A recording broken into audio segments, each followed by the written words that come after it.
বাকি যারা আছে তারা বলছেন যে হয়তো উপযুক্ত চিকিৎসা পেলে তারা সারভাইভ করবে।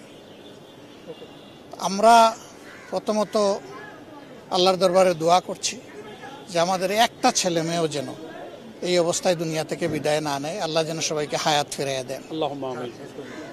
আর পরিবারগুলো এখনো জানে না তাদের কলিজার টুকরা কে কোথায় কিভাবে আছে, তাদের এই উদ্বেগটা যেন আল্লাহ দূর করে দেন।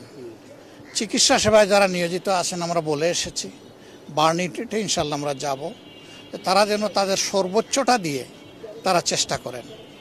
আমাদের সহকর্মীদেরকে ইতিমধ্যেই আমরা আহ্বান জানিয়েছি, রক্ত লাগে রক্ত দিবে, ঔষধ লাগে ঔষধ দিবে, টাকা লাগে টাকা দেবে, এবং যত ধরনের সহযোগিতা আছে সব দিয়ে যেন এই মানুষগুলার, বিপদগ্রস্ত মানুষগুলোর পাশে আমরা দাঁড়াতে পারি। আমরা দেশবাসীকেও আহ্বান জানাবো যে প্রথমত তাদের জন্য সবাই যেন দোয়া করে, আল্লাহ যেন তাদেরকে সুস্থ করে দেন। দ্বিতীয়ত যার যেখানে যেটুকু করার আছে সরকার এবং দেশবাসী সবাই যেন আমরা সর্বোচ্চটা করতে পারি।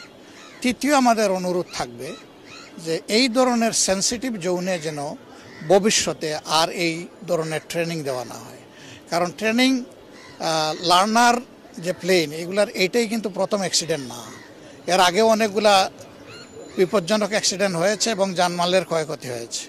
আমরা যতটুকু জানতে পেরেছি পাইলট যিনি তিনিও নিহত হয়েছেন, তিনিও আমাদের সন্তান।